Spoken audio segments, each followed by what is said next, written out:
You ready? Let's do it. What?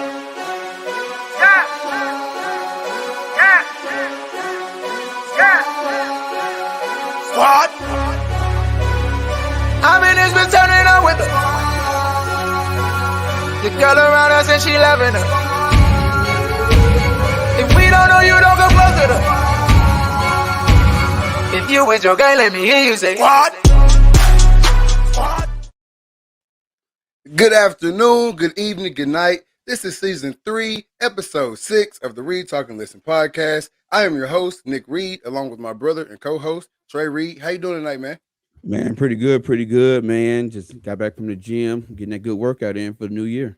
Got to get the workouts in. And we got to keep our promises in the new year, right? So you staying true to the gym membership in the new year. Well, we're going to keep our promise in the new year. We promised that in this new year, 2022, that we're going to get back to having the guests on. And tonight we got a pretty special guest, man. Oh, yeah, man. We said it, was it last show that we're going to start getting the guests back. The fans been asking for the guests. So tonight, you know what I'm saying, we got a pretty special guest, East Texas legend. You know, if you've been to any parties in Texarkana area, you didn't heard his music. You didn't heard him on the ones and twos. And tonight we have legendary East Texas DJ and producer and owner of Texas Boys Studios, Mr. Ricky Sergeant B. Blackwell. Hey, what's up, man? What's good, man? Hey, How you been, bro? man, I've been good, man. Just, trying to put on for the city, put on for the area, get things cracking down here. There we go. First and foremost, man, from the Read, Talk, and Listen, we want to say thank you for taking your time out and coming on tonight. Thanks for having me. Yes, sir. And we started this thing to kind of put people on where you yourself already being on. We kind of just want you to come on and kind of lay out how you got on, what got you into this, and who is Sergeant B? Sergeant B, really just depends on what y'all need me for. Like, if you need me to DJ, I'm the DJ. You need some studio time, I'm the engineer. Management, I'm the manager. Rapper, I'm the rapper. Anything I'm getting paid for at the moment, that's what you can call me. So yeah, like a jack of all trades. Yeah, trying to be. And that's how this world would run a lot smoother if we had more people like you. Because even before I was really into the Texarkana music scene, before I even knew about Texarkana music, I knew who you were. Mm-hmm. I heard your name, you know what I'm saying? Even from the DJ booth and all that, you know what I'm saying? So I knew who you were. So I think we'd be a lot better off if we had a lot more Sergeant B's running around here, man. Nah. We just need more people working. That's all. Just need more people being consistent. More people putting on at one time. Then hopefully, more eyes will be on the city. More eyes will be on the area. Most definitely. But what led you? What led you into the music? Really growing up in church with my dad. I come from a whole musical family on my dad's side, so it's like growing up in church. I started playing drums with my grandma, and then my uncle and some of my aunts. Different musicals, different programs, all that. So that led to me playing drums in the band once we moved down here from Atlanta, Georgia. And then from the band, getting a band scholarship to UAPB, University of Arkansas Pine Bluff. Shout out to the yard, M4 Crank, what it do? There we go. Already. So yeah. Yeah. And that also made you a huge target to be a guest for us because on our past shows, we have crossed over into the HBCU life. We have crossed over into, the music life, you know what I'm saying? So who else would be better to give than someone who's been through that and someone who's also very in touch with the music as well. For sure. Yes, sir. Yes, sir. So one of the questions that we normally ask people when they come on the show is that, or when we talk about HBCUs, is what made you choose the HBCU? I wanted to learn about like my culture more. Okay. Like it's something about the HBCUs. Like we have like a good connection with each other because like we was broke together, we starved together, we fought together, we cried together, we learned like everything. It's just something about the HBCU. You're learning about your own culture and you're learning how to deal with the world from your culture's perspective. Most definitely. And learning history too. It's like a lot of history that you learn, like just going to HBCUs, from the rivalries, the brotherhood, the sisterhood, fraternities, sororities, like just everything. It's like a real big family. Oh yeah, most definitely. We're gonna get into a little bit more about the HBCU life here later because I got a couple questions for you. Okay. Because obviously, if you've been looking around, unless you've been under a rock, there's been some big splashes going on in the SWAC Yeah. conference in the HBCU Yes. world. Yeah, most definitely, most definitely. But staying on the music right now, if you were for all these young artists or a young guy that wants to be a producer or a young guy who wants to come in and engineer music, what's that first step? What gets you there? What keeps you there?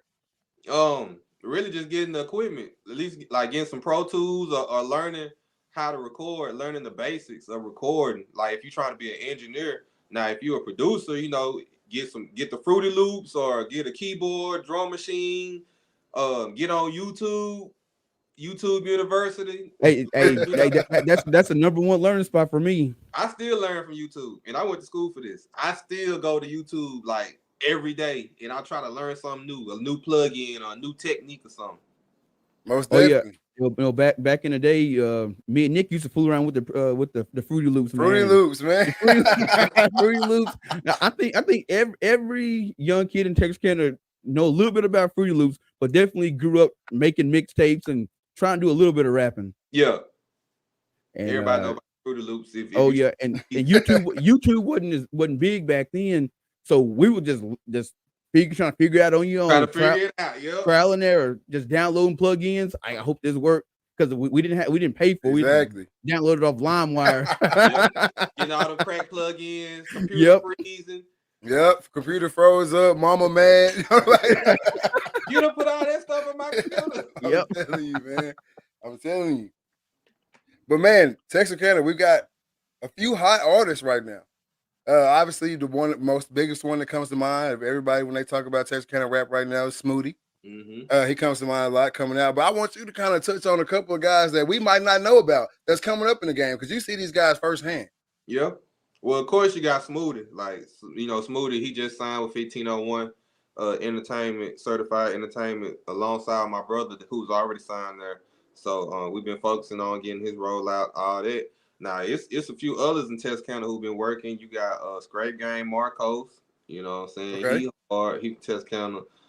You got some more people like outside of Texarkana, just in this whole, like the East Texas, Arklatex area. You got Smitty Hawkins, like she's like one of the hardest females. Like her name's Smitty Hawkins. She from Longview. I work with her also. You got Bazzi. She's a throw artist. Like she in her own lane. She from Texarkana. Who else? Shout out to Young Wag. Young Wag, he just started. I've been working with him. Okay. Trying to think who else. It's so many people. Denisha Ann, Scott Sinclair. Who else? Khadijah, Naughty Bad, John Drill. I can keep going. The list goes on, man. It's East Texas, man. It's something about East Texas, man. Yeah. It's just we do it all, music and sports. Exactly, music and sports. But speaking of sports, man, we had a huge game Monday night. We actually wanted to do this podcast Monday night, but obviously we had to put it on pause. Had the game, yeah. Yeah, most definitely. Tell me who you was rocking with and what you thought about the game. Georgia. Okay.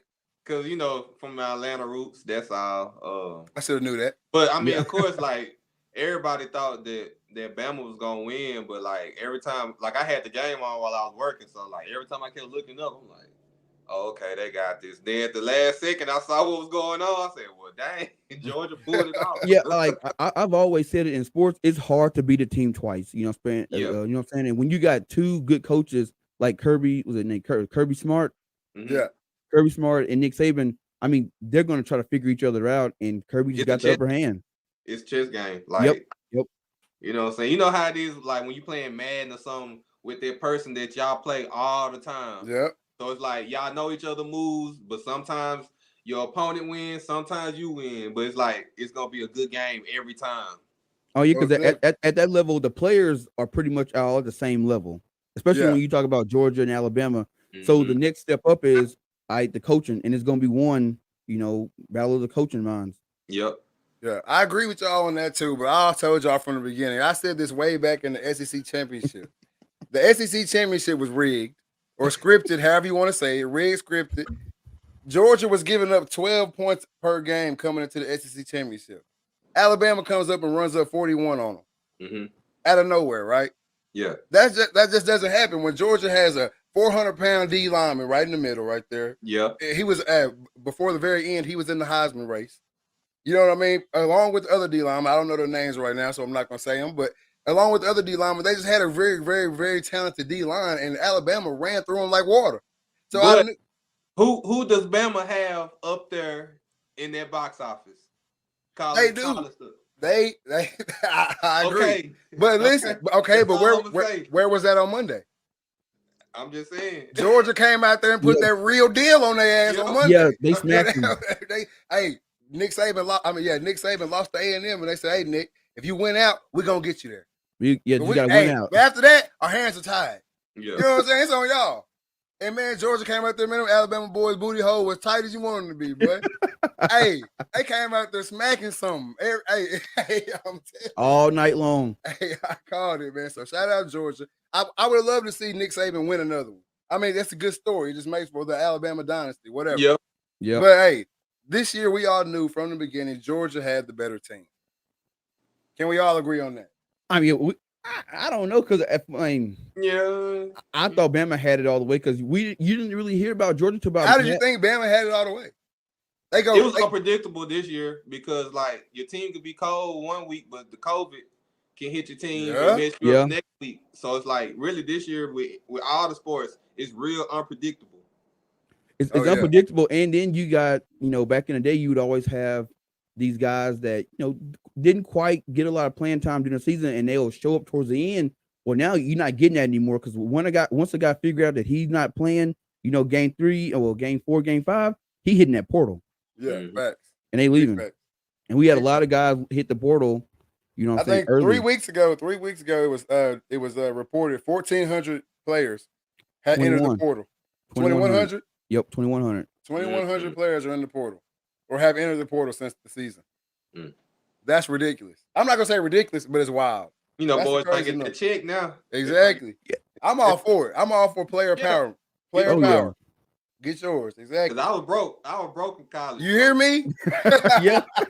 If I knew that was gonna be, I wish they was paying back then. I would have stayed playing football. Man, a whole lot of us would. I tell these high school kids now, go ahead and start it. Your brand is now, man. Go ahead and start it because they giving out them checks. Yep. But leaving the college game, moving on to the NFL playoffs this Sunday. I already know the answer to this from both of y'all, but I'm gonna go ahead and ask it anyway, man. Who you riding with through these playoffs? Them boys. Them boys. We them boys. Hey. Yeah. I'm gonna shoot it straight with y'all. Go ahead and get y'all claps and laughs in now because it's over with Sunday. No sir. I hate to tell y'all that because look, although I will go ahead and let you know, I am the biggest Cowboy hater you ever gonna meet. I will go ahead and tell you that. Nah, I am know you more. Hey, I'm telling you, it runs deep with me. It's real deep with me. But listen, I like what's going on in Dallas. I like that they're getting y'all's hopes up. You know what I'm saying? A person like me, I sit down I got a beanbag right here. I sit on this beanbag every Sunday. You know what I'm saying? And I hope y'all win. I wish I would have went undefeated, 16-0. Or 16-0. I wish I would have went 16-0. Catch y'all in the playoffs. You sound like Stephen A. And I love it. I love it. I love seeing Cowboys fans. I ride around town. I ride around town. Listen. Hey, look, I ride around town. It's loud right now. I ride around town. People got their flags hanging on the windows, stickers on the cars. Hey, Sunday, I'm going to have me a good old time. But why do you hate the Cowboys, though? Because it makes no sense that people my age and younger are Cowboys fans. Why does it matter, though? Yeah, we've never seen it because no one's a Cleveland fan. No one runs out. People that live in Cleveland are Cleveland fans. Same way people in Texarkana are going to be Cowboy fans. No, but there are people here that are other fans as well. But no organization, everywhere though. Nobody, no organization rides with their team when they're losing this bad, except y'all. You got And to And Arkansas. And Laker Arkansas. fans. But Lakers aren't ever this as bad as y'all have been. The Lakers have never went 23 years without winning anything. It's team they ain't won nothing. I know, but their fans don't get like y'all. That's what I'm saying. Matter. And that's where my hatred. Does it matter? That's where my hatred comes from. Hey, I'm gonna tell you now. I live up here in the Midwest. That's where it comes from. I live in the Midwest, and I kid you not, Vikings fans are just as loyal. I mean, just as loyal and ride for their team like the Cowboy fans. And the Vikings ain't ever won nothing. Matter of fact, the Vikings are responsible for all the Super Bowls the Cowboys won. Yeah, you got Steelers fans too. Yeah. Yep. They deep and loyal too. They deep and loyal, but they've not historic. They've won. They have won more than the Cowboys. The Steelers have. So yeah, the Steelers, they fans have a reason to be. Cowboys fans that are older than me have a reason to be. I've watched the Steelers win a Super Bowl. I watched the Cowboys win a Super Bowl. But that's what I'm saying. That's what I'm saying. I'm just saying my age and younger. You've never seen them win. So how could you be that loyal to them? How could every year you turn around and say this is the year? They're just like being a Bulls fan. It's a bad world out here, man. Hey. Listen, and it may be just me because I have washed my hands with all teams. I just watch the game for sport, and I hate on Cowboys fans. That's all I do now because I was a Falcon fan before. So you really mess with me. You know what I'm saying? From Georgia. So I was a Falcon fan before. But that stress they doing over there, that ain't no way to live, man. When I was in Atlanta, I was a Cowboys fan. See, that's crazy. Why would you ride with the Falcons ticket? I didn't want to go to that game. I don't go to no Falcons game. So is your family originally from like the Texarkana area? Yeah, my family originally from. I was born at Wiley, but like when I was like 3, 4, 5 months, we moved away, and then I didn't move. We didn't come back till I was 14. Okay. But like, yeah, I'm a Wiley baby. Yeah, we all Wiley babies. He was born in Texarkana. My mama, she was born in Atlanta, Texas. Okay. So, yeah, my whole family from around this area. Most definitely. Well, man, let's hop into your lane right here, man. All the way in your lane right here. And I want to talk a little bit about local versus national fame amongst musical artists. You know, the difference in it. Why do some people become okay with just being locally famous or locally popular and not keep pushing themselves to get to that, national fame? Or why do some people shun on people that are fine with staying in that local fame? Well, I mean, some people that's probably their goal. A lot of these people not really just they just started rapping, or they were probably just doing something else, and then they just started rapping. So they content with their neighborhood just listening to them, which is cool. Yeah, you know what I'm saying? Like it's really just on you on what level you want to reach. Like if you feel like your neighborhood, if that's your goal for your neighborhood or your street to just listen to your stuff, and well, you successful because that's what you want. Like don't let nobody else determine that that's not successful, because that might be your goal. Your goal might be, well, I just want Arkansas side to know my music. And if all Arkansas side know your music and that's your goal, you're successful at it. Yeah. You know, it's really just a mind thing about success and all that stuff. Most definitely. And then what are some of the blockers? What are some of the things that keep people kind of like that invisible ceiling? You know what I mean? I just can't get my music jamming. Exactly. Everybody in the city jamming my music, but I can't get that push I need. Money. Strictly money. Music is real expensive. Like you have a lot of whack artists who done paid their way because they got the check. They can pay this person. They can pay to get these views up. They can pay to get these followers. They can pay these bloggers for interviews, all this stuff, just so it can look good and possibly have, get some fans off your fake views or whatever. So really, it just be money or just your business. You got bad business, or you just don't know the business. Yeah. Yeah. So I always wonder how much does the politics play in it? Because like when I start watching YouTube, you hear like DJ Academics. He's broken a lot of artists into the industry, and I thought it was just him coming across and listening to it and putting it out there. But then you hear like, oh no, he was paid $10,000-$15,000 to put this artist out there. So how much does the politics play into the music? It play a lot. It play a lot into it. Like really, like the relationships are way more important than the money. Like because this person, it can be one person that don't like you, and they can stop everything, or it's one person that like you that can just put in the word and to make somebody else fool you or make this other label sign you or something. So there's a lot of gatekeepers in the game. Yeah, it is. Exactly. And I consider you an OG in the game, especially for here, because I know how big you are in the music scene here. Does the new wave, the Instagram, the getting the songs getting hot off TikTok, so SoundCloud wave, does that put a chip on your shoulder a little bit because y'all had to grind it out? Nah, because the generation before me was mad because when I was rapping, when my song Cake Mode was big, it was a ringtone song. It was like a real big ringtone in Arkansas. Yeah. So it's like I had people before me that was mad. Like it's the way of the world. It's technology. Really, the internet making it like way more easier. Yeah. Yeah, because you can reach more people with just a click of a button. Yep. Exactly. It's not with the rap game, but it was with the comic game. A lot of comedians, the old head comedians or the OG comedians, they are, kind of don't really like the young guys in the comedy game right now because of social media. These guys, they didn't have to bust down in the comedy clubs and go live, get up their on live, not really knowing what to do. You know what I mean? By the time they get to the stage, they've had lessons. You know what I'm saying? But they got famous off of Instagram videos. You know what I'm saying? What they call the chitlin circuit, where you had these guys going to these like hole in the wall clubs and doing stand up, and now it's like these guys on Instagram, they'll sell out a comedy club and have 15, 20,000 people in it, and as soon as they leave, the club leave, and there's real comedians there, and not saying they're not real comedians, but they didn't go through the grind. Right.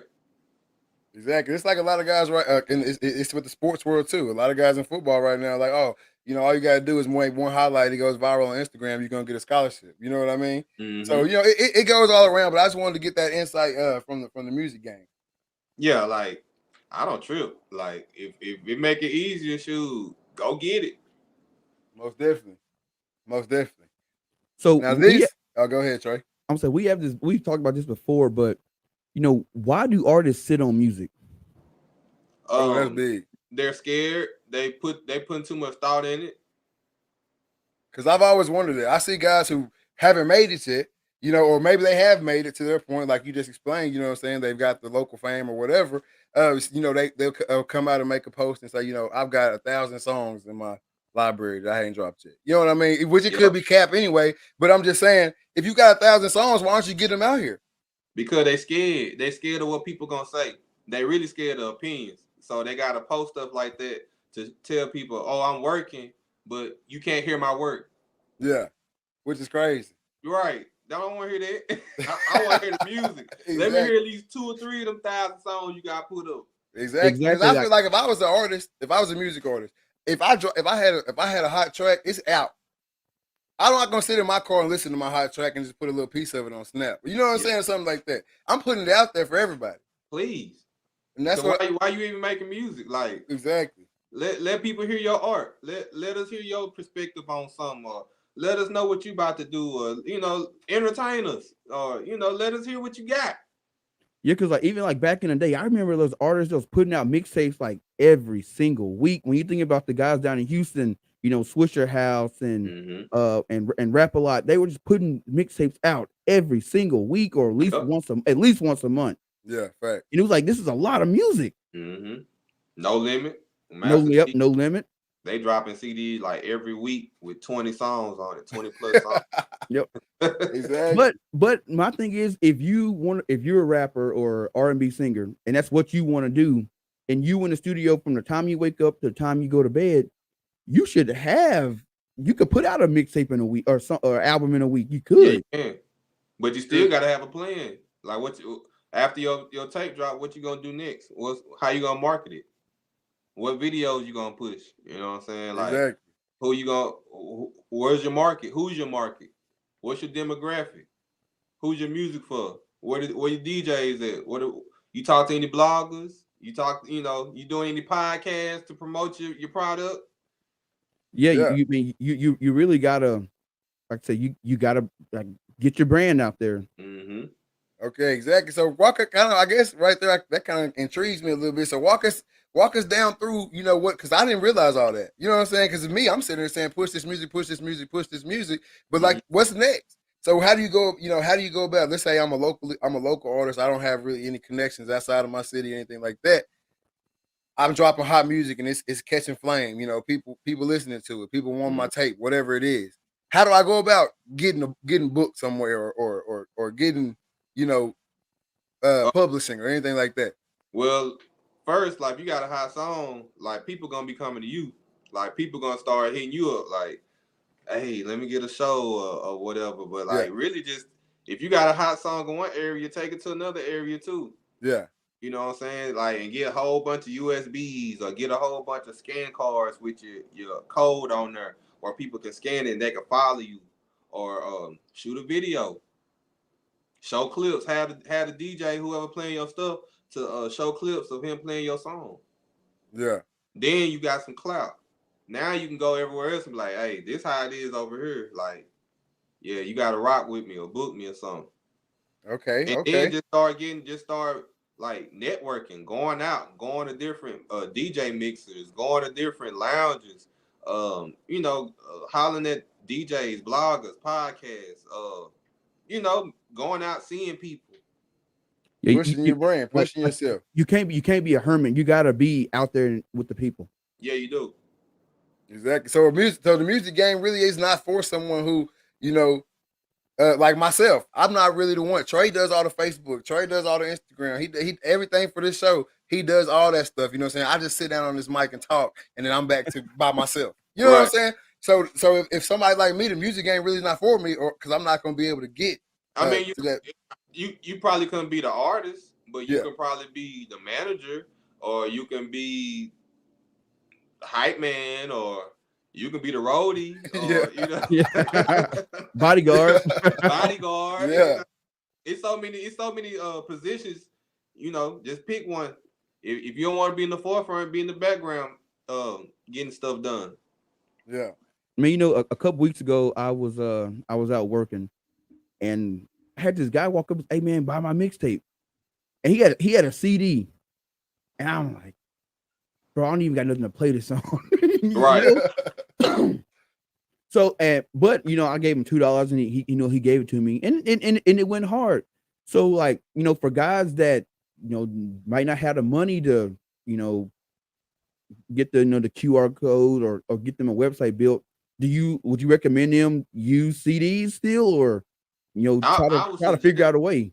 I would suggest USBs, because really the USBs they don't cost much to make, and then like if you can sell a USB full of a whole bunch of other popular songs, put your music on there. Just make sure your music probably like the first 10 songs on there. Yeah. You sell that USB for like $10-15. You sell a couple of them, you can buy another pack of those. Oh yeah. Another pack. See, I didn't even know USBs was a thing. Because most CDs I've ever bought, I'm not gonna lie, any CD that I've ever bought from a gas station, like, or a dude want to walk up, only one of the songs on that CD was his. You know what I'm saying? And whether it was hard or trash, only one on there. The rest of them was the hottest songs in the country. And that's how you do it. You put in the blend. That's what I did. Like when I was dropping those Pop Trump mixtapes and stuff, like me and Miracle, like I used to put like a lot of local songs in between the pop or the new club songs I was playing in the club, or the new songs I was pushing. Like I put all the local songs in between those so it'll flow. So by the time you heard that song, you don't know if it's local or if it's national, but you know it's jamming. And you know if you hear it in the club, like, dang, I just heard that on the mixtape. Like, I'm rocking to it. You don't even know it's local or if it's national. Hey, Nick, remember back? I can't remember the year, but we were walking home from school one day. I already know what you're going to say. Yeah. And we found a CD on the side of the road. So I'm like, hey, man, we're going to take the CD home and see what's on it. Sergeant B, I kid you not, the first song. Now. My pigment's a prepare the third. We didn't know who that was. And we listened to that, like all the other songs on that CD, and whatever. That one song, it was Southside Rage, and we didn't know he was local or nothing. We know who it was. We know who it was. I'm like, and I'm trying to get on Google and Pimpin' Superb. I don't even know what the song was called. Just Pimpin' Superb. Can't find nothing. I'm like, who is this dude? And eventually, I forgot where we were. It was at a gas station. I heard somebody playing. I'm like, man, who is that? Oh man, it's Southside Reggie, man. He from Texarkana. And ever since then, and then I remember when he released the album, it was at Sam Goody. Yep. With Sam Goody in the mall, and I went and bought it. Well, Wingstop at the old CC's over there. Yep. And I was like, no, this is when Sam Goody was in the mall.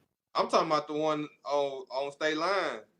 Over there behind Blockbuster when Blockbuster was on State Line.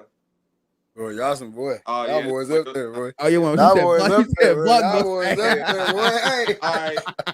All right, you know on State Line that corner where Wingstop at and all that? Yeah. It used to be a CC's. It was a CC's right there, and then it was a CD store. I think it was a CD warehouse or Sam. Yeah, CD warehouse. But a lot of people used to sell their CDs right there.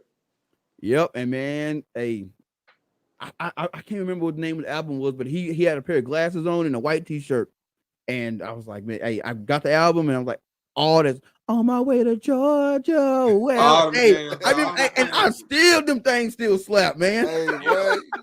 All the money water. Hey, boy. Hey, man. I'll bring it back to memories, boy. You make me feel brand new. I like the way you make. Hey, man, the Retalking Listen, man, only podcast you can come get some old Texarkana goodies, some hits, man, right here, man, right here on the RTL. But man, would you recommend? Because I've heard this as well. I've been trying to do my research on the music game, the music festival.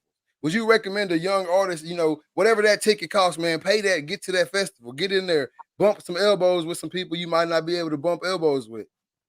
Yep, I would suggest it because some of them opportunities are once in a lifetime. Now, sometimes it might be a scam. You just gotta get people out. And is that a lot of stuff in the music game too? There's a lot of people just trying to get you. We've heard about the backwards contracts. We've heard about these things throughout our lives. You know what I'm saying? But from somebody that's been right dead in the middle of it, you know what I mean? How many guys are actually making real money? How many guys are out here putting out music and none of that's coming to them? I mean, it's a lot of people making money off the music, but I don't know about locally. But I mean, it can happen. But I mean, I don't know how everybody else, how their business is or what their stream's talking about. But I know we making money off. Yeah. Yeah. So would you recommend a local artist who got he hot on the streets? Would you recommend him signing a record label or to stand independent? That's a good one. I would say stay independent till you have some leverage to sign to a label. Yeah, because you hear about these artists, these young guys, they got one, hot single, and the first thing they do is go and sign with a major label, and next thing you know, you never hear any more music from that artist. Yeah, because what they do is most time, they're not used to getting all that money. They'll get like all this money, all this upfront money, and then they too busy spending that money instead of making new music. Now they done got too comfortable. And now you owe the label all this money because you done spent your advance up and they ain't made no money. Now you in the hole with the label and you got to do like free little shows for the label for the next 5-10 years and not get no money. Dang, I know T-Pain got a podcast and he be putting a lot of game out there. And yeah, he does. I didn't know that money they get up front. I thought that was like, hey man, go ball out, go buy you some chains and cars. I didn't know that was, hey, this your money to go. Go get some features and go record with this producer and this producer. And apparently a lot of young artists or artists, period, they go spend that joker up. Yep.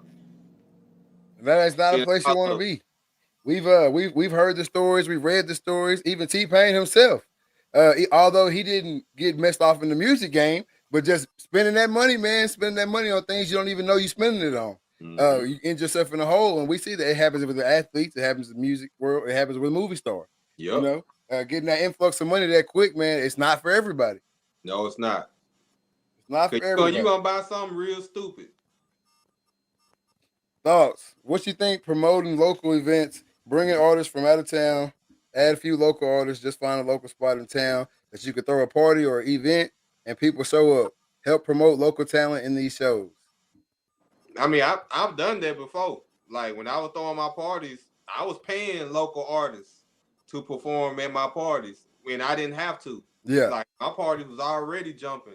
But shoot, you got Moon, you know what I'm saying? SBO, Foodly, Smoothie, K, uh, GBE, Band-Aid. Like it's a lot of artists that I done paid, you know, just to perform, or I done gave studio time. You know, if you do a show for me, I might work something out with you. You know what I'm saying? Like Yeah. I've done that. I done traveled to like Arkadelphia, Nacogdoches, and bringing artists with me like Mike Archie, PJ. You know what I'm saying? Like I done brought people with me to out of town shows. So it's a great idea. Just make sure everybody's on the same page. Most definitely, most definitely. All right, go ahead and give some claps for the sergeant, man. Listen to all them people he done put on, man. Hey, and, you know, and that's a big thing in the music industry. You hear like, you know, local artists say, this guy was from our area, he made it out, and he didn't come back and, you know, and reach down and pull us up with him. Do you think it's an artist's responsibility to pull the young guys, you know, in his hometown up with him? It's not his responsibility, but it would help if he did that. You know, that would be a good look, because I would rather help 5 other people become a millionaire, because I'm stingy with my money. So if I'm a millionaire, I would rather help you get your million, because I'm not gonna want to help you lend you no money. So I'd rather just help you get your million too. Yeah. You know what I'm saying? So we can all sit at the table together. Most definitely. And I agree with you on that. Nobody should. No, it's no one's responsibility per se to go back and get those people. You know what I'm saying? Now, if I want to, obviously that that'll be a blessing to those people, and for the people that are reaching back. You know what I'm saying? Shout out to y'all. But it is not your responsibility. You know what I'm saying, to get people out of their situation. You know what I'm saying? Now, information, opportunities.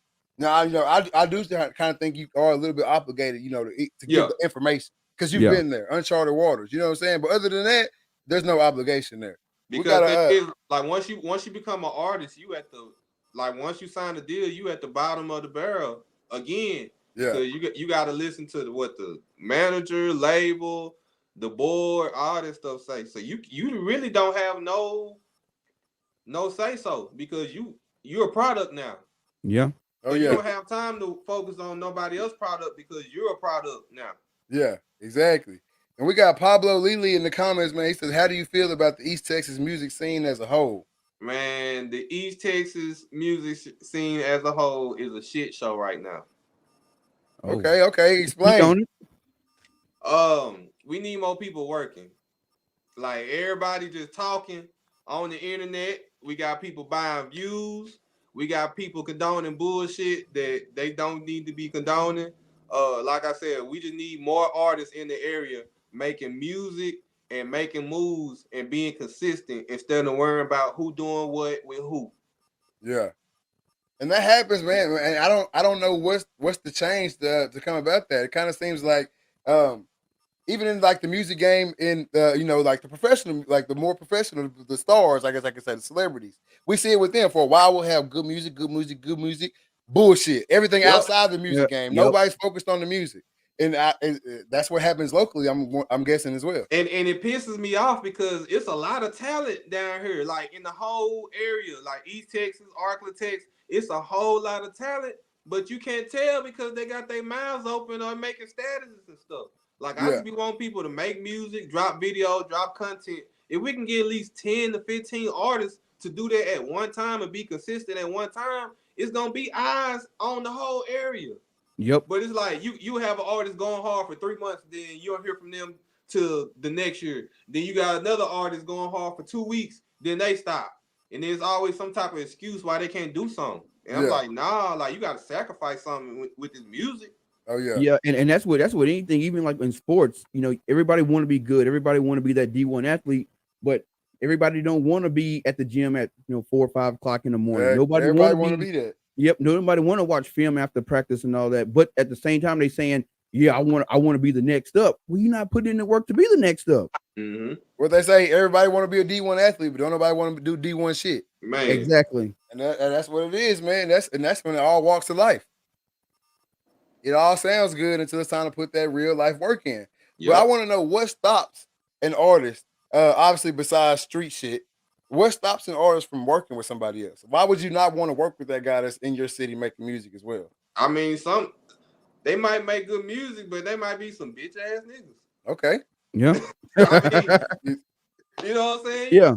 Some people might not take care of their kids. Like, if you don't take care of your family and nothing, I don't want to be on no song with you. If we over here looking at your baby mama complain about how she got to take care of her kid by herself, you over here flossed out and stuff, I don't want to be on no damn song with you. Or I don't even want to associate myself with you. So it's like sometimes you might find out the person is not who they is or something. Now it's like you don't want to do no business with them, or they might have some messed up street business going on. Yeah. You know?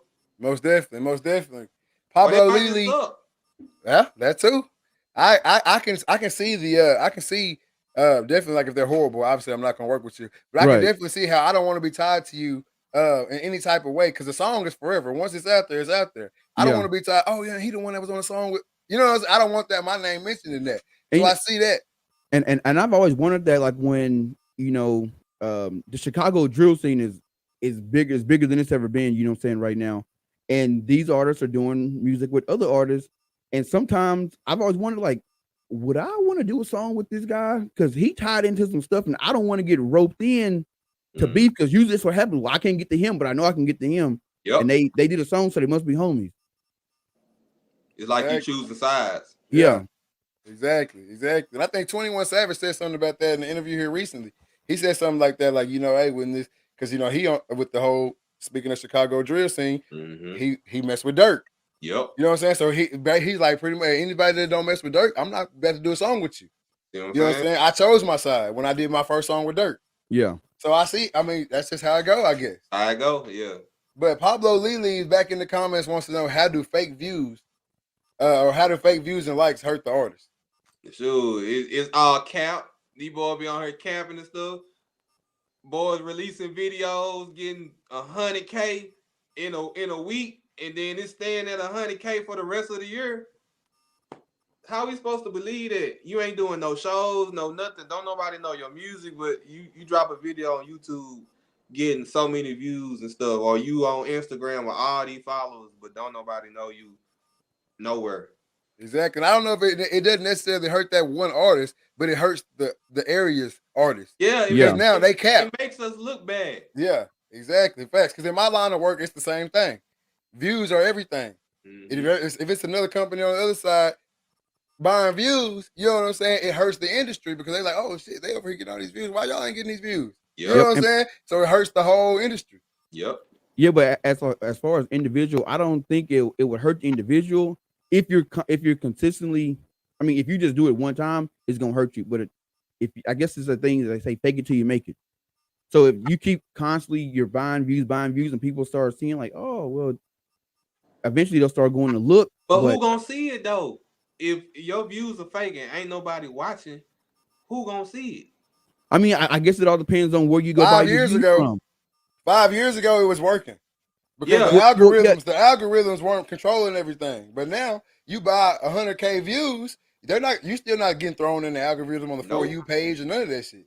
No, you're not doing that anymore. But the yeah, thing, but before, I think where it hurts the area is people buying the views and then running up about it. You know what I'm saying? Yeah, you know what I'm saying? Shit on people. Because now people are looking. You know what I'm saying? Oh shit, he got 100K views. That's when I started looking. Exactly. When you on Facebook, yeah, I do this many views and I do this many streams and stuff. Oh yeah? Okay, let me see. You know what I'm saying? Now I'm looking like you got this many followers, but I ain't see you do no shows. I don't see nobody bumping your music. You not resharing nobody playing your stuff. Your homeboy is not even playing your stuff. You see what I'm saying? So how you get all these streams, all these views, and your own family not even bumping your music? Like, that's trash. That cap. You gotta cut that cap out. Exactly. I mean, I guess if you're gonna do the fake views, you better make sure you're out there doing shows every week. Or some paying for shows. You're gonna be paying some people to be singing your music or something, make it look good. Cause we can see the cap. Yeah, and the cap, like I said, man, the cap just hurts everybody else that's doing it too. Because now I really do. I run mine up to 50,000. You know what I'm saying? Real views, 50K real views. You know what I'm saying? People looking at me like either they on the outside looking in like that ain't shit, or they like his 50K ain't real. Mm-hmm. You see what I'm saying? But you can tell if they're real or not when you look at the comments versus the likes and the views. Because if you got 100K views, 25 likes, and 2 comments, yep, them views ain't real. Hell no, they ain't real. Japanese, Yep, Japanese, Korean, Arabic. Man, it's crazy what people will do for the cloud out here, though, man. And that's become something huge in the music game. That word right there. I want to talk to you about that word, man. Clout. It's become huge. We all know FBG Doug, big clout. That was a big part of it right there. And then we also know that social media has just turned this word into, it's almost like money. Clout is almost like money now. It's new currency. Why is that? What happened? I mean, everybody love attention. Everybody want attention. Everybody so pick me, look at me do this, look at me do that. You got, you know what I'm saying? Just a lot of stuff going on. Just everybody want the eyes on them because they want the instant fame. They want the instant check. They want the likes. They want to look like they doing something rather than actually doing something. Yeah. And that's wild, man. That's wild. But, man, we want to get down to the nitty-gritty, man, the discussion that people have been asking for weeks. Actually, both of these topics people have been talking about for weeks. Okay. So we want to bring it out right here. So I want to ask you this question first. So we can do it in whatever order y'all want to. But we here now. Top 5 rappers of all time. Of all time? Of all time. All time. Or your top 5. Your top 5. Yeah, because my top 5 is different. Yeah, I want your top 5. Andre 3000. Okay. Pimp C. Okay. Tupac. Okay. Ludacris. Ooh. Yeah. And myself. Okay, then. You gotta have yourself in there. You gotta have yourself in there. Now that is crazy right now. I had a little list in my head that I kind of thought that you would go off, and I normally just based it off age. You know what I'm saying? Yeah. Or who I thought you would go off of, but that's an eccentric list right there, man. I like that list. That came from way. I like that list. Is that list in your order? No, just your top 5. Yeah. Okay then. Now you know some would debate because I've heard this debate before. Why do people consider Andre 3000 one of the best, and he really don't have the Rolodex? The Rolodex. He don't have the book of work. He do got the book of work. He got the book of work with Outkast. It might not be him by itself, but if you hear what he's saying, like you have to really think about that stuff. Like, oh yeah, you got to put your mind. You got to like, what did he just say, and go back and listen to it again. Yeah, like he really make you think, and he really different, and he like on his own world. And he's the first person who stood up to everybody and like the South got something to say. Yeah. Like he stood up and held his nuts up there in New York and held it down from the South. Yeah. Hey, a lot of people respect Andre, but they don't put him in their top 5. I like that. I think he might have just slid in mine. And you said something. But hey, go ahead, Trey. Let me see what you got. So my top 5 is gonna be Drake, Wayne. I got to wrote down here. Eminem, Kanye, Jay-Z. Okay. I like that. But I base my list off like performance wise as far as go through your say yours one more time. Drake, Wayne, okay, Eminem, okay, Jay-Z, Kanye. Okay. All right. Drake up there with mine too, but I had to throw myself in there. Yeah. Oh, okay. I'll run down mine and we can just talk through it. I really only got 4. And 5th is really interchangeable or whatever. But my first one all time is Wayne. There's Wayne is hard. Yeah. Wayne is number 1 all time. This is mine in order too. Drake is number 2. He really kind of like 1.5, but I'm gonna say number 2. Drake number 2. Then I'm gonna go Biggie number 3. And then I'm gonna go my boy Rod Wave sliding in at number 4. And I really don't have a 5, man. I really just got 4. 4. My 5 is like Eminem, you know what I'm saying? Like J. Cole at 5. You know what I'm saying? Like real lyrics is not Andre can slide in at 5 right there for me too. Yeah.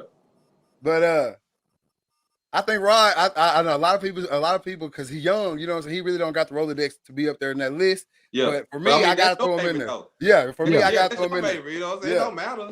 It could be a one hit wonder. Like that's your opinion. You see what I'm Yeah. saying? So it's never like a right or wrong. Yeah, big That's facts. how we all feel. Big Yeah, facts. and, Big and facts. that's why I always wonder when like you hear like on Complex or all these different blogs, they have these lists, and normally the lists are about the same all the time, and it's like everybody list can't be the same because every music make everybody feel different. You know what I'm saying? So everybody list can't be the same, and it's hard to say the greatest of all time because different artists meant something different to that area they were from. Yep. Most definitely.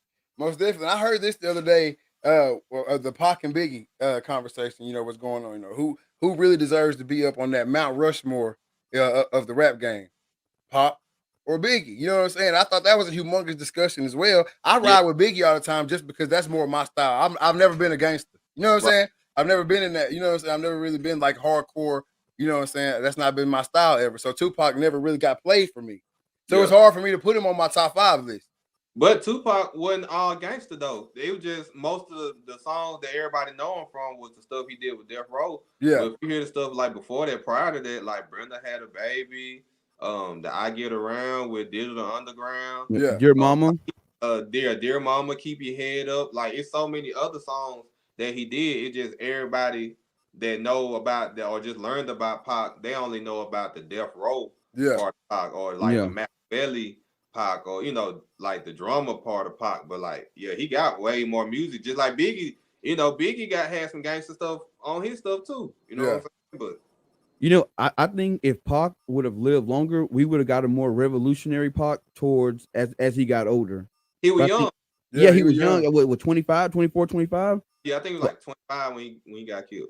So I think if he'd have got older, I think he would have switched from the gangster rap, and we would have got that revolutionary Pac. Because I mean, he come from a revolutionary background. His mom was a Black Panther. His dad was a Black Panther. Mm-hmm. So I think as he got older, we would have got that. Yeah, this is what society is doing to the culture, and he would have been, the lead artist in that. Most definitely. I think a lot of people wanted to see that because you do also see a lot of interviews. You see a lot of interviews with Pac. When you type in Tupac's name, the first thing that comes up is not music.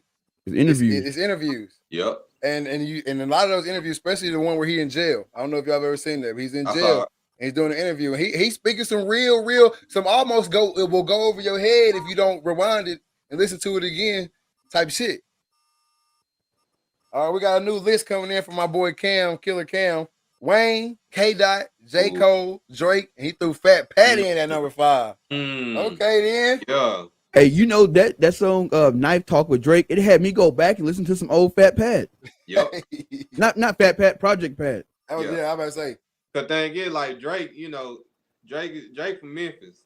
I don't care about Toronto. He from Memphis and Houston. Yeah. Big facts, man. Big facts. And then, we adopted him. Most definitely. And I also heard this conversation on the Drake thing. This has been going around too. Where does Drake fall for you of artists of all time? Like not just rappers, just artists of all time in the music game. Where does Drake fall for you? Of all time, he probably up there like top 3. Okay. Like Drake is hard. Like Drake got Michael Jackson on his album. Mm-hmm. Yeah. Like he can rap, sing, he's smart. He can make any type of music and ain't nobody like clowning him for it. Because they know he can rap, he can out-rap their ass or make them look stupid. Exactly.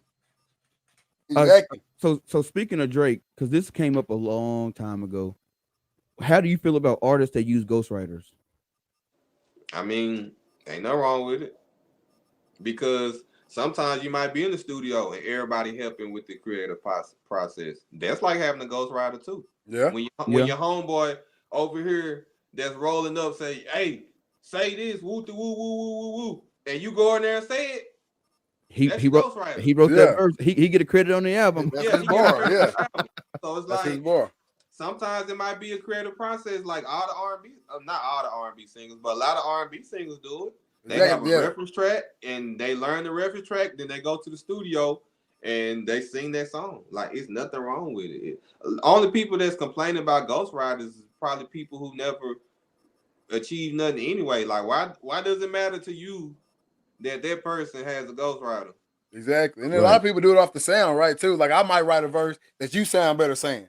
Yeah. You know what I'm saying? So I never really got deep off into the whole ghostwriting thing because it's just like being mad at an actor. Yeah, he didn't write them lines.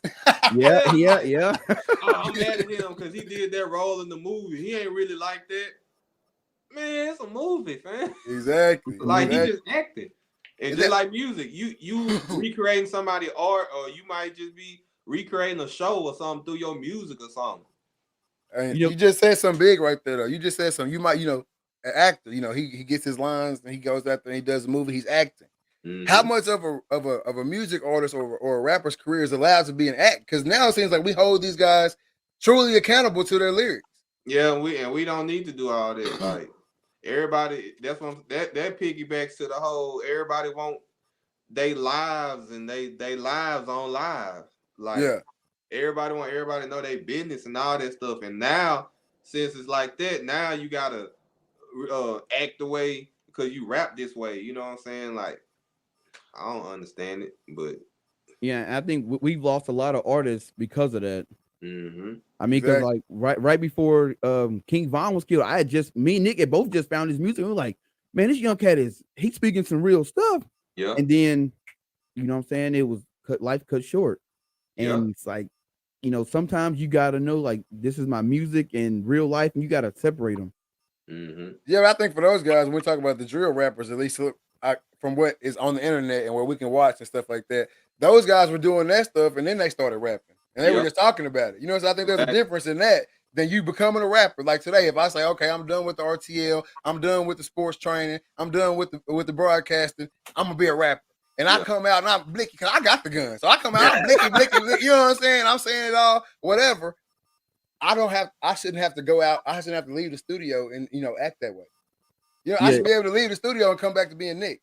But at the same time, like with your lyrics, you putting that energy out there though. Yeah, I feel that too. But it's called the entertainment business. You know what I mean? So for me, but everybody don't understand that the music is the entertainment business. Only like the people that understand that know it's the entertainment business. Yeah. Like even the rappers, some of the rappers don't understand the entertainment business because half of them ain't artists. They just rappers. Yeah. They drug dealers turn rappers or street niggas turn rappers. And you know what I'm saying? Now you telling what you done did, all this stuff. So now you putting it out there and now fans jumping in y'all beef. Mm-hmm. And now it's a whole bunch of senseless stuff going on. And that's been a big shock to the culture too. I say we because I'm a fan of music as well. Mm-hmm. We hop right in there and we telling these guys to go kill each other. You know what I'm saying? Whatever it may be. You know what I'm saying? Oh, you weak if you don't, he said something about your girl. He liked your girl's picture. You weak if you don't go do something to him or whatever. You know what I'm saying? And that's so bad for us. And social media fuels it because you hop in these comment sections and you would think that the people in the comment section are directly involved in it. And it's just, you got people on the outside, throwing, wood on the fire. Next thing you know, the artists finally meet up, and now it's expected for something to happen because the internet. Now you got to stand on what you said. Yep. Mm-hmm. Time to stand on what you said. Exactly, man. But this one right here, this next question right here, man, this is the big one. This is the one everybody's been waiting on. This is the one we've been getting hit up in the inbox and text messages and all that about right here, man. And I want to know what you got to say. All right. And this is, who would win in the verses? Hit for hit, Lil Wayne versus Jay-Z. Wayne. Okay. Explain. Because we've been having a lot of people come on, a lot of people riding with Jay-Z hard, man. Hard. Only reason why everybody ride with Jay-Z hard is because it's Jay-Z. You know what I'm saying? But at the same time, Jay-Z was a great lyricist. Like, he's a great businessman, all that stuff. But hit-wise, verses is by hits. It's about song. It's about song placement. So it's like you're gonna have to, like, even if Lil Wayne play Lollipop, like, even though the hip hop heads don't fool with Lollipop like that. You remember Lollipop used to be on the radio like all day. You know what I'm saying? Like all day, every day. Beat without bass. You see what I'm saying? Like, like, see, people don't know about beat without bass. Hey, And that's my thing too. And I have never been like a really big Jay-Z fan, so I don't know all of his music. You know what I'm saying? I'm just riding with Wayne because I can just speak on what Wayne did, and I haven't seen very many people even get close to it. Like dude, the year the cup was big between 08 and 2012, before he got locked up. The year the cup was big. Exactly, it was Wayne. But think about all Wayne old stuff. Though. Exactly, that's and that's exactly what I said in my first argument I ever had about this. I was like, bro, I don't even have to go back to old Wayne. I can just give you my teenage Wayne. Yeah. My teenage years, Wayne, is killing anything that anybody. The book of music is killing anybody else's book of music in that time or within that time span. And we ain't talking about and not studio albums, just the mixtapes. And the thing about the verses, like you can play a song that you was featured on. So think about the Beyonce stuff that Wayne is on. Wayne is on a few Beyonce songs. Exactly, and then a lot of Jay-Z's biggest features that he would play, he gonna have to have Wayne up there with him. Wayne and Drake. Yep. So it's just it's a rough conversation for me to have with people because I'm like, how does he match up hit for hit? I'm not talking about outside of the music game. I'm not talking about the money they done made. None of that. I'm just talking about straight up hit for hit. Exactly. He can't hold a handle. A candle to him. Because you can't follow, sky's the limit, and then Jay-Z come out with Big Pimpin'. You like the mood would just change. Exactly. And think about it, like Jay-Z don't have a lot of music that resonates with everybody like that. Mm-mm. Like Jay-Z, most of his stuff is like putting people on game, like on some boss stuff. So like you talking a lot of boss talk and stuff, like you see what I'm saying? Like Wayne, like he got songs that everybody know. Yeah. Like what Jay-Z gonna do when he drop Back That Ass Up? Exactly. Man, exactly. That's what I'm saying. You see what it's I'm over saying? with. It's over with, man. Well, that song came out in 1999, and because you DJ in the club, you play that Joker, and everybody run to the dance floor. It's it's the national anthem. Like, it's the national anthem big for twerking. hit. Yeah, that's a big hit. For the 9-9. Hey man, all the stuff Wayne did with T-Pain, like he can play all that stuff. Exactly, he can play all that stuff. He can play anything he did with Drake. It's all just of that stuff. His Rolodex is too long, man. It's. I just remember, I probably didn't when MP3 players was hot. I ain't having no room on my shit for nobody else. Yeah, you know what I'm saying. I would literally have to go on the computer, take all the Wayne shit I didn't want to listen to no more off to put somebody else's music on there. Mm-hmm. And so I know that there's just nobody that can compete with the Wayne except for a Drake. Yeah. Or who else would you put up there against Wayne? Dang. It ain't really many people like with his catalog that can match up with him like that. So it would have to be like a Jay-Z or a Drake or somebody. I don't know. And they gotta bring that stage presence too. Yeah, they do. It's gonna have to be like a Drake or like you said, a T-Pain. Hey, we got J-Mo in the chat said Little Baby. Come on, bro.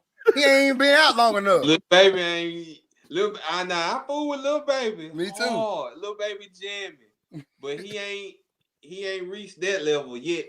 Like he's still like, you know what I'm he's saying? still a little baby. Yeah, he's still a little baby. He hasn't reached Migos level yet. No. But I say T-Pain can get up there hit for hit with a lot of people. Yeah, he can. Yeah, for sure. T-Pain got some hits, man. When he was on the that year he was doing everybody features. Yeah. When he was on the 85 South show, they was going down through, they went through like 20 songs. Mm-hmm. Something like that. And every last one of them hoes was a banger. Wasn't no, oh, I remember that song. No, them hoes was, damn, I remember that song. You know what I'm saying? Like, T-Pain got them hits. Wayne got them hits. Drake got all the hits. I don't know if he done missed yet. No, Drake got the most number ones on the Billboard than any artist. I think he's already surpassed the Beatles. Exactly. He surpassed the Beatles. That's when he surpassed the Beatles. That's when I put him up there. It's probably, once he's done, he'll probably be the number one artist of all time. Yeah. Sales-wise, not missing on no tracks, and then having this long run. Because how long Drake been running? Since 08. 08? Oh, no, 07. 07. So Far Gone came out 07. 07 to 2022? 07 to 2022, That's years to be on top of the game, dog. Mhm. To be on top of the game. People don't do it like that. But Wayne did it, and he did it in such a fashion. That's what I want to talk about. During the time of the cup, you as an artist, and they've made funny skits about it all the time. You couldn't drop a song because you only had 2 weeks that it was your song. Yep. Because if it was too hot, Wayne was gonna jump on it. Then it was Wayne's song. It was Wayne. Yep. You know what I'm saying? That was go it. through it. Wayne was gonna. I mean, Adele. She wasn't even safe. You know what I'm saying? Adele drops "Rolling in the Deep," one of the biggest singing songs, especially at that time. Wayne hops on it. That's Wayne's song. And then you forget it's her song. Yep. Exactly. Ice Cream Paint Job was one of the biggest club songs ever. Wayne hopped on it. It's Wayne's song. Yep. You know what I'm saying? Like Wash my shoes. Wash My Shoes. What's the anything off No Ceilings? Just give it to Wayne. It's Wayne's song. Hey, Beyonce Upgrade You. That's Wayne's track. Yep. You know what I'm saying? When you hear that dun, dun, dun, dun, you hope it's Wayne. You don't hear no Beyonce. You won't hear the ladder flick. Yeah, you hear that. and most artists, when they heard that flick, they shit, it ain't my song no more. Right. Okay, Jay, I gotta go to the comments, y'all. Oh, It's always somebody in the comments that's saying some outlandish shit. He said he in the same combo as Rod Wave. You think he should be at the top of my top 5 with Rod Wave? Or you think that they just got the same amount of music out? Let me know what you're saying, J-Mo, so I can get on you real quick and get you up out Matter of of here. fact, J-Mo, what you can do is, J-Mo, you can hit that link and come up and chat with us, man. You always in the chat, but you never want to hit that link and come up here and speak your piece. Hey, I'm gonna tell you right now, I'm riding with Rod Wave right now almost as hard as I ride with Braun. So you better come with your shit if you coming on here trying to talk about Rod Wave. He's not gonna click the link, y'all. I'm just letting y'all know that right now. I just had to go ahead and make sure I seen that comment. But Rod Wave, he's just on another level than Lil Baby. You know what I'm saying? I love Lil Baby music. I respect it. You know what I'm saying? It is what it is. But it ain't. You know what I'm saying? It ain't got that substance in there like Rod, man. It ain't no, Lil Baby do have some substance in his on music. some track. He got some substance. Rod has all substance. That's where I mean, it's not. I don't think that's his goal to have substance in all of his music. No, I don't think it is either. Yeah, some of his music straight trap. Yeah. You know what I'm saying? Yeah. I don't think it is. Hey, he gave us Emotionally Scarred and Bigger Picture. There we go. That's all you need, man. Was a huge one. That was He put it out there. He put it out there. I'm not gonna say he don't have no substance. He has had some substance in some of his tracks. And that Grammy performance was pretty awesome too. Yeah. But when you turn that Rod on, it's something different, man. He got Zero or Rod Wave. Ooh, I'm going with Zero. I gotta go with Zero right now. I gotta give Rod a few more years. He need a few more years in there. I'm telling you now, back in the day when you turn on the Zero track, hey, you felt that man pain. Man, on me, it's the voice. It's the voice too. It's the voice. Made you hate all women. I'm telling you. Hey, on me. Hey, this dude right here, Trey. I'm telling you, I was a well-preserved child. Until one Christmas, he got a CD player with the big speakers on the side. I'll never forget this. That's when he got in. That's when he started getting CDs, bringing the CDs to the crib, and that's where he corrupted me at. With the Zero in the Swisher house. Man, I fell asleep every night listening to Chop the Screw music, man. Every single night. All night long. I'm talking neighbors coming over, knocking on the door, like, hey, they need to turn that shit down. Hey, be like, OG Ron C.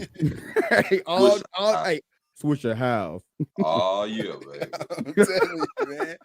And that was, and to me, because a lot of people like, oh, we're in the best era of music right now. Or like when we was in, back when Wayne was dropping all his shit and everything. Oh, this is the best era of music right now. That shit is killing a lot of this shit. Still, to this day. A lot of the new shit. A lot of the new shit, that shit is killing. That's why you hear a lot of samples. Yeah, you hear a hella samples out of that. I mean, I'm glad you just said that too. If you listen to Drake's new album got a lot of H-Town samples on it. I mean that culture, he adopted them, but still, it's a lot of H-Town. I'm glad you said that about the samples because I wanted to ask you that too, coming from the engineering side. Because when I hear an album that's got the samples on it, for some reason that album it sit with me so well. It sit with me the best, that way better than the album with none on it. Mm-hmm. What is it about the sample? What is it about? What makes you listen to something like, oh, I want to throw that in there? Samples bring a certain memory back. Okay. You see what I'm saying? Like it might bring you back to your 4th grade crush, or it might bring you back to your 6th grade skating rink experience, or it just bring you back to a certain time and element. Then with it being mixed in with a new song, if it's mixed in right, if it's done right, then you're gonna love that song even more. It's like loving 2 songs in one. Yeah. Yeah, I think when it comes to samples, Kanye be killing the game, man. And there's a lot of times where I'll listen to a Kanye song, I'm like, what song is that? 'Cause I know it's a sample, and I'll go back and it's usually something from the 70s or 80s, but still it just hit different. Most definitely, man. Or Sergeant J, he best sampler on the earth right now. Oh, shout out Sergeant J, man. Sergeant J. Shout out Sergeant J. Yeah, I gotta go check it out. And we want to now don't he's had a song that went gold, didn't it? Certified gold, platinum. Platinum. Okay, certified platinum By Erica Banks. Erica Banks. Hold on, I know the song. I think it's the song Shell put me on. My auntie put me on it. I'm pretty sure my auntie put me on that Joker. Sing it a little bit. Is that Is it that? Nah, Busted by Erica Banks. It was big on TikTok. Oh, okay. Hey, Cam, no. Cam on it. I gotta go check it out. No, shout out Cam. Yeah, shout out. Hey, Cam, keep me on the music game too, man. That's my guy right there. My super producer, man. He the producer on the sports side of things. You know what I'm saying? He produced that music. He produced over on the sports world. That's how we get it rolling over there, man. But staying on the engineering side of things, man. Like myself, if I was to get in the music game, that's where I would want to be at. How am I able to break into the engineering game not being able to rap? Yeah. I just need to know the sound. If I'm you got to have an ear for it. Okay. Okay. And not saying I'm getting in it because I'm definitely not. I'm just throwing it out there. Now, you can try it. Everybody else trying it. Do you have to have any kind of knowledge of playing instruments? But I mean, it helps though, especially Yeah. when you're working with singers, like harmony, notes, knowing what key to hit, how long to hit it. You need all that. All that. Hey, mic placement, all that. Hey, and before we start grinding down over here, man, too, we haven't said this yet. I want you to put your social media out there for everybody to know where they can come find you at. They need a DJ. They need to get some studio time. Where they find you at, man? Sergeant B903, the SGTB 903. Every platform: Facebook, Sergeant B903, YouTube, Sergeant B903, Instagram, Twitter, Snapchat, TikTok, everything, Sergeant B903. And that's that consistency that, like, when I talk to my friends that are artists, hey man, make sure all your social media accounts and everything is the same. Because you can't be, what I'm saying, Big Mac truck 5 over here, and then little homie truck on this one. It's like you gotta be the same everywhere. Mm-hmm. Exactly. Eric Shirley said, "Book the sergeant." But we got a question coming in for the sergeant. What to do? We got a question for the sergeant. Who's up next in the area we need to check out that we might not have heard? That's a good question. I'm trying to find out who we should be checking out. that's why I'm piggybacking off what I said earlier. Well, we need everybody to keep dropping. We need everybody to keep dropping, really. You know what I'm saying? Terry Cherry, she been dropping. You know what I'm saying? It's really the females been outworking the dudes lately. That's good too, because I only know really one female rapper. I actually know them here in town. I don't really know that many female rappers. How many female rappers are in the area? It's a number of them, probably about 15. Probably about 15. Yeah, that's good. And do you think is it harder for the women to break into the music industry, or especially on the rap scene? Yeah. I mean, it's harder for the women in all the professions, like when it comes to like male dominated. Yeah. Like it's always gonna be hard for them. And why is that? Because we do see like when a female rapper does blow, I mean they really, really blow. We've seen a Nicki Minaj, we've seen the Cardi B, even seen the City Girls, like that. They go on runs. Yeah. Why do you think that is? Why it's hard for the females? No, I'm saying like once they finally do break in, they really break in. Like we see a lot of males get in, and then they're just in. But when the females get in, I mean they run it up. Cause like most time when if a female up there with the men, especially with rap, like I guess they already like on superstar status. Like when Nicki Minaj came in, she was already like on some pop stuff, but she could rap with like the best of them, and she was standing next to Lil Wayne. Yeah, like it really was just right place, right time, and right skills. most definitely, man. Because I see a lot of females, that are come or that I don't really know, but they're coming up in the game or whatever. And I see the post on Twitter and stuff like that. Oh, I can't catch a break as a female artist, or I would have gotten this show if I was a male, or I would have gotten this deal if I was a male, or whatever it may have been. You know what I mean? And so I just wanted to know, why is it just so hard for the female to get in the game? Cause boys too horny. But I thought that would be a plus. You know what I mean? That would be a plus. Like I'm talking about like executives. Okay. People that's in position, they too horny. They won't leave these girls alone. It's like girl trying to work and you over trying to get something else. You feel me? Like that's really what's wrong. Yeah, boys just too horny. They're trying to mix business and pleasure. And that don't mix good at all. It don't mix. At all. Yeah. So have you ever thought about putting together like an album of all East Texas artists, that you work with, just like one big like family album? I thought about it. A few times, and every time I think about it, like I wanted to do like some DJ Khaled type stuff down here, and like link this person in with this person or something. But like every time I think about it, they'll get into it, or something happen, or this person got bad street business, or this bad business period, or this person's sister into it with this rapper's cousin. So it's like, nah, I'm good. And then it's like trying to get everybody registered on being my ASCAP. And, it's just a bigger headache than I can handle right now. Yeah. Hopefully some in the future I can probably line up. But right now, I don't have the patience to deal with that. I've always like wished that in Texarkana there was like, we had our own music festival, you know what I'm saying? Like, hey, this is all the local, everybody from East Texas. And I would think it would bring in a ton of people. But it will, but at the same time, you gotta remember, since it's all local and stuff, you got people that got street beef going on. You see what I'm saying? You got street beef, and then you got the rap beef and all that. So if you have a show like that, you really gotta have a lot of security. And just make sure, like you charge enough to keep the fools out. Yeah. And that's the big thing when it comes to the gathering, especially when you're dealing with the rap industry where there is beefs. You know what I'm saying?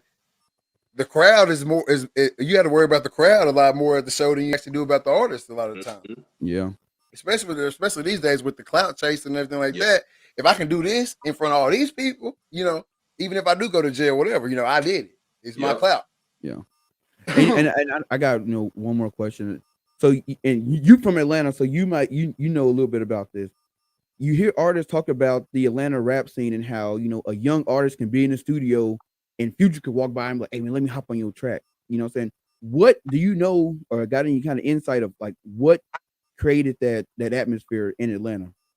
I mean, with Atlanta, that's the home of a lot of record companies already, and then like with Atlanta. That's like Black Hollywood on top of that. So you got so many people with companies, all that. Like every time I go down there, it's people down there that's just big in Atlanta that won't nobody else know, but everybody in Atlanta know them. So like in Atlanta, it's just a whole bunch of labels down there. It's like a whole bunch of people just like everybody down there. Like it's really a city of opportunities. Yeah. Are there guys here locally that are jumping to work with other artists? What you mean? Like the guys that you work with, they really just want to work with other artists. Like these guys, I want to work with him, but it's just not working out. Like there are artists out here that really want to work. They want to work it out. They want this East Texas thing to blow up.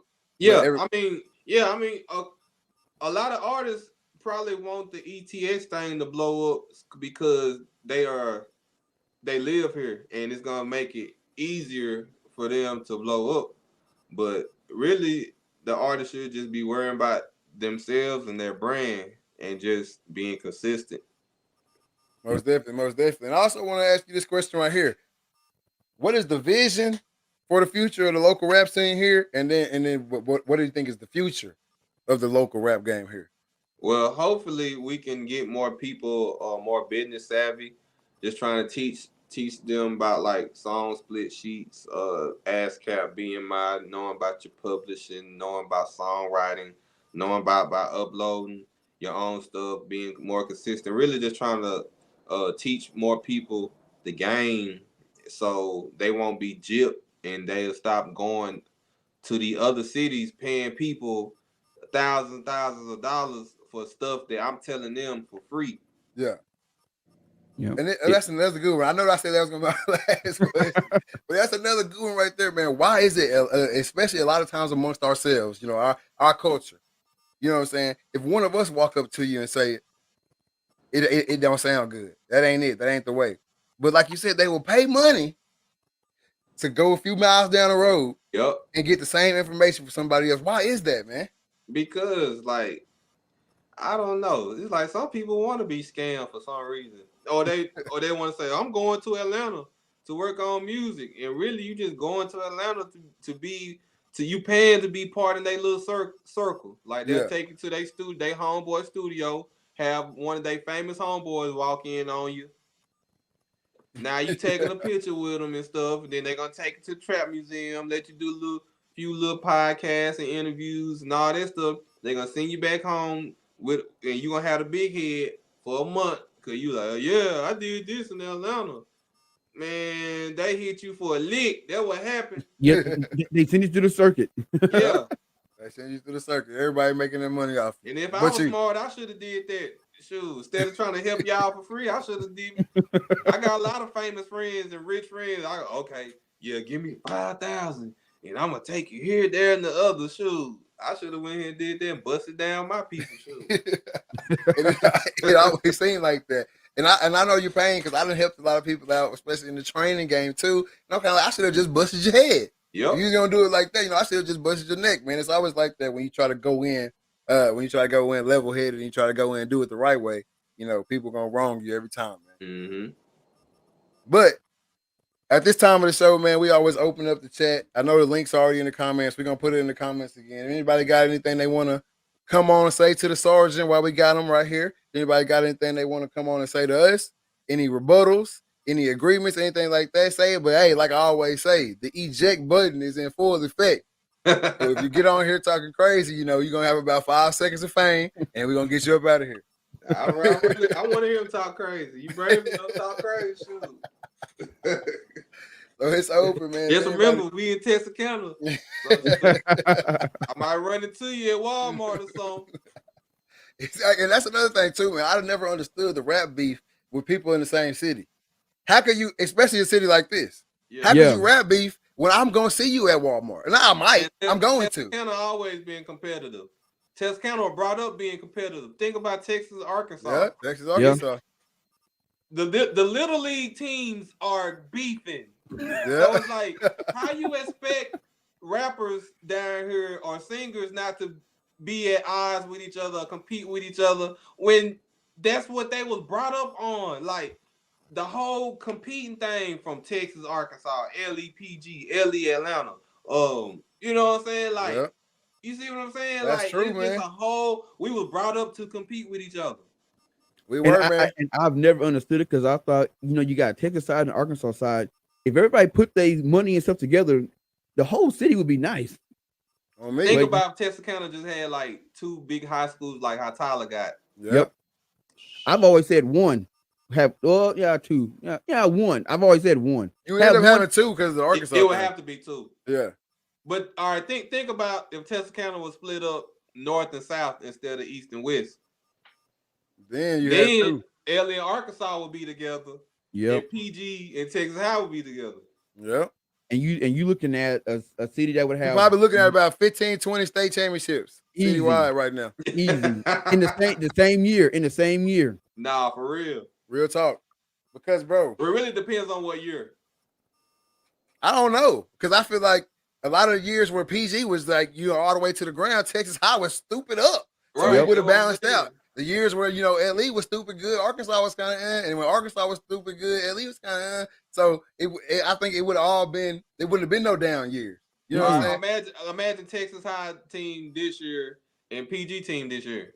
State Together. championship all year. You gonna have a state championship in baseball. You gonna have one in track. You gonna have one in football. Probably volleyball. Yeah. Yeah, both the PG and Texas High volleyball did go deep this year. Mm-hmm. So I Yep. mean, it will be a good thing, and you see it all the time, man. These schools in Dallas and the Metroplex, obviously, there's more kids and more people, but they are consolidating several schools and all turning into one. Mm-hmm. Not saying that Duncanville wasn't already good, but there has been 2 or 3 shutdowns that has boosted them to a whole nother level. They finna make a 7A, and they finna be a whole nother level. You know what I mean? Oh, So, it's gonna be a 7A. yeah, it's gonna be a 7A. It's gonna be a 7A. Man, I guess you need one when you got Allen. That's basically running stuff, and that football stadium is crazy. Yeah, until they hired Chad Morris. I hope you hear this too. Until they hired Chad Morris, they were good. You know what I'm saying? They were straight. Allen was straight. Then they went and got Chad Morris. So it's a which they still are a talented team. Just I don't know when next time they're gonna win state is. Probably after they fire him. Mm-hmm. And then also you got Westlake running, but they did just lose their coach. Yep. He just retired. He just retired. I mean, Ty Dodge been winning state championships since early 2000. Exactly. I can remember like at South Lake Carroll. I don't remember a year when I was in school that he didn't win a state title. Mm-hmm. Exactly. And his I know we're getting away from the music and everything, but speaking of Ty Dodge and that South Lake Carroll, when you can't, I was in AT&T Stadium the entire state playoffs this year. Every single team got one thing. You know what it is? What? Blonde hair. Nobody was dyeing their hair blonde for the playoffs till South Lake Carroll started doing that shit back in the day. Yep. And now you can't find a team. I mean, even the all black schools, hell, they dyeing their shit blonde. You know what I'm saying? Blonde hair and mullets. The South Lake Carroll, Ty Dodge set the bar for high school sports way back then. Mm-hmm. And he's still been doing it all the way to his shit goes as long as Drake. You know what I'm saying? As long as Wayne.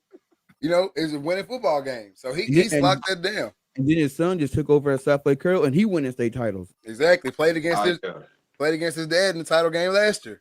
He's setting up a dynasty. Exactly. Yep. So that's just what it is, man. But since nobody clicked on that button, it's that time in the show where I do mental health checks. So I run it down, mental health checks. Give me a number 1 through 10 of where you at business-wise, where you at personally, and where you at physically, man. We'll start with Trey.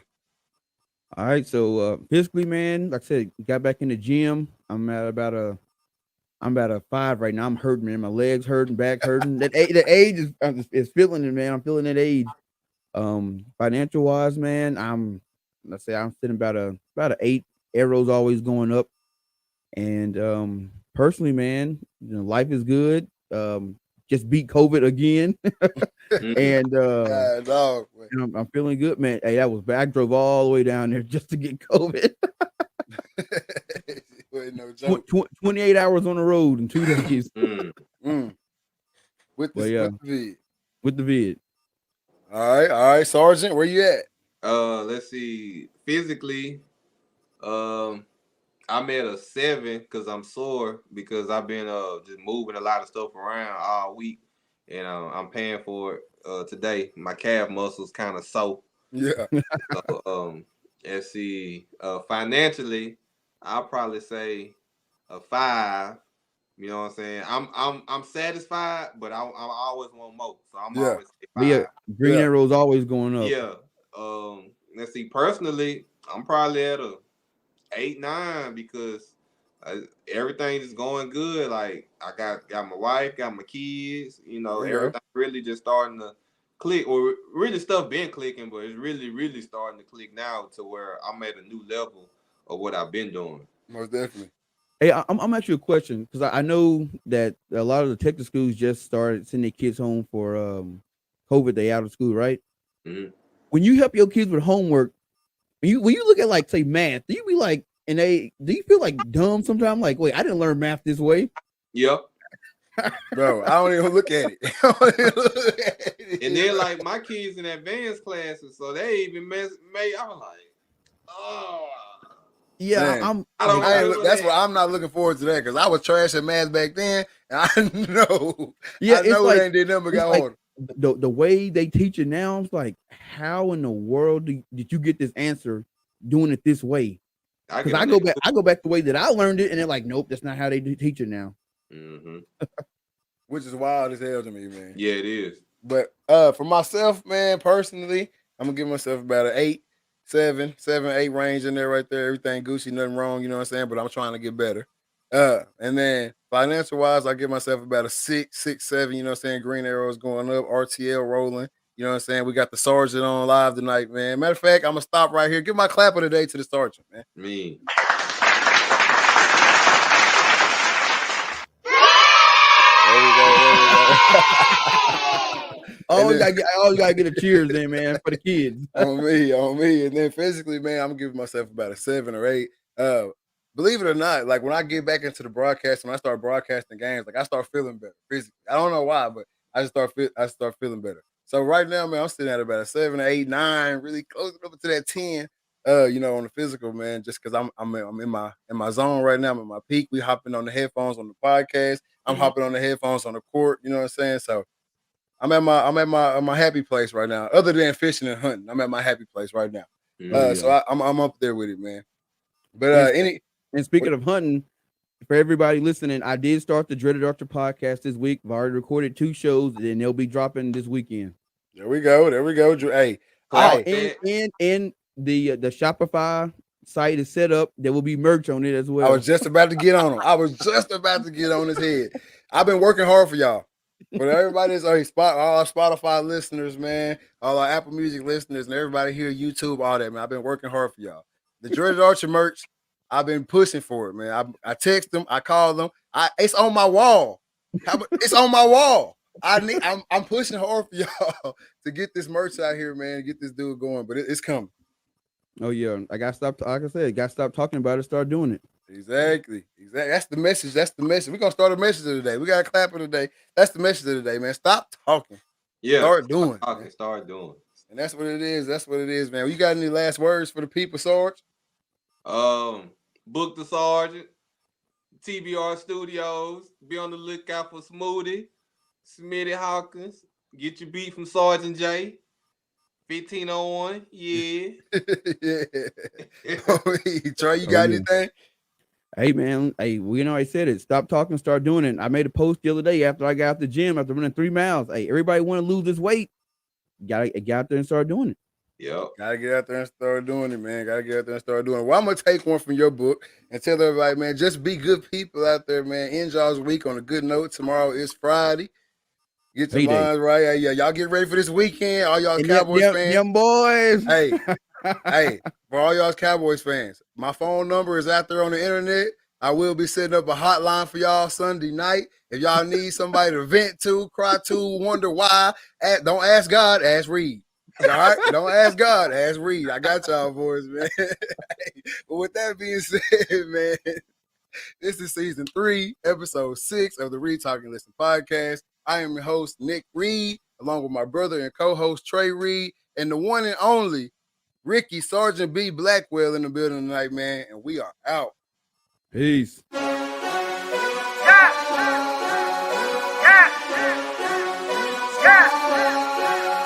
What? I mean, it's been turning up with her. The girl around us and she loving her. If we don't know you, don't go close to her. If you with your girl, let me hear you say, what?